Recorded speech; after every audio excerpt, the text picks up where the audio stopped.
In late May 1940, hundreds of thousands of Allied soldiers were trapped on the beaches of Dunkirk. Behind them was the sea. In front of them was the German army. And with every passing hour, the situation became more dangerous. The British Expeditionary Force, along with French and Belgian troops, had been driven back by the speed and force of the German advance.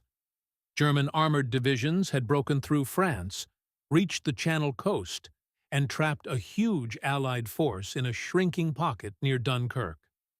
By the end of May, around 400,000 Allied soldiers were crowded into a narrow area near the sea. They were exhausted from retreat. They were under air attack. They were short on supplies. And they were running out of time. At first, evacuation sounds simple. If an army is trapped on the coast, you send ships to take it off the beaches. But Dunkirk was not that simple. The beaches were shallow, flat, and difficult for large warships to approach safely. Royal Navy destroyers could carry huge numbers of men once troops were aboard, but many could not simply sail right up to the sand and begin loading soldiers directly from the shoreline. That was the central problem. There were thousands of men on the beaches. There were ships offshore. But getting the men from one to the other was far harder than it sounded. In some places, soldiers had to wait in lines stretching out into the water, hoping that some kind of vessel could reach them before German aircraft or artillery turned the beach into a killing ground. And all the while, German forces were closing in. That is what made Dunkirk so desperate. This was not just a retreat. It was an army trapped at the water's edge, with almost nowhere left to go.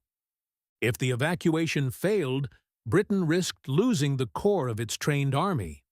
So Britain launched a rescue operation across the Channel. It was called Operation Dynamo. The aim was straightforward: get as many troops out as possible before the pocket collapsed completely. But very quickly, it became clear that large naval ships alone would not be enough.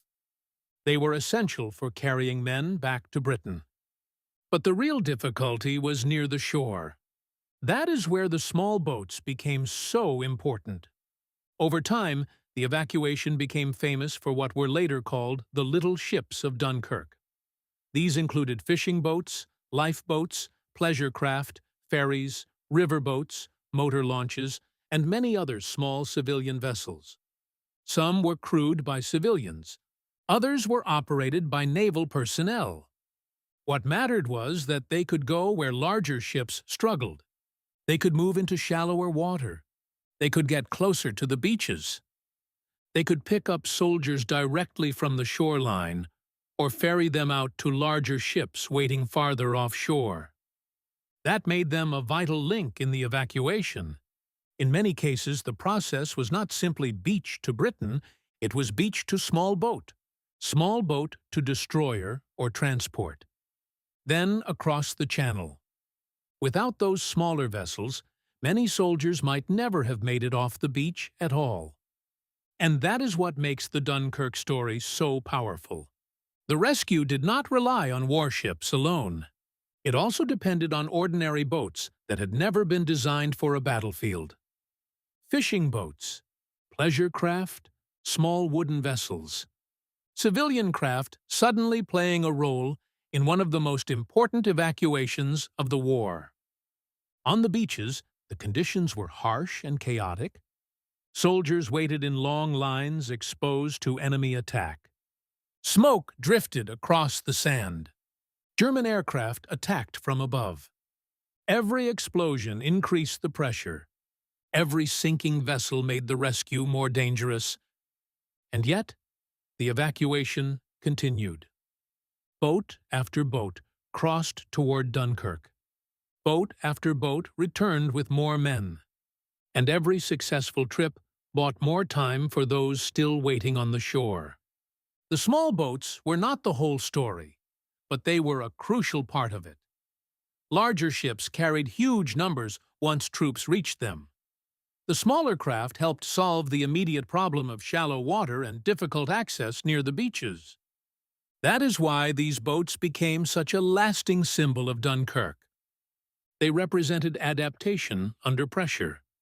Britain used whatever could work: destroyers, transports, harbor facilities, civilian boats, every available route off the beach. This was not a clean or easy operation. It was an improvised rescue under extreme danger. And yet, somehow, it worked. One important advantage came from the use of the East Mole at Dunkirk Harbor, which allowed many soldiers to board larger ships more efficiently than from the open beach alone. But even with that help, the small craft still mattered enormously, especially in moving men near shore and picking them up where larger ships could not. The whole evacuation worked because different vessels filled different roles. Large ships carried mass numbers. Small boats connected trapped soldiers to those ships. That combination helped make the impossible possible. At first, expectations for the evacuation were low.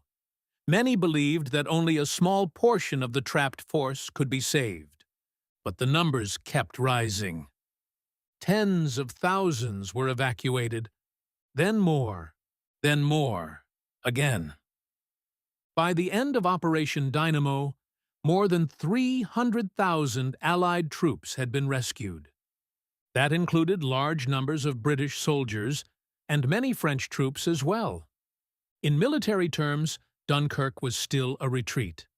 The Allies had to leave behind enormous amounts of equipment, including guns, vehicles, ammunition, and supplies.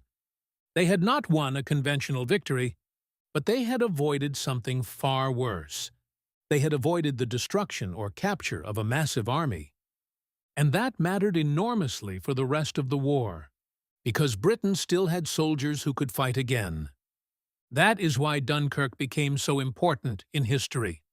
Not because it was a triumph in the usual sense, but because it prevented total disaster. And the small boats became central to that memory for a reason.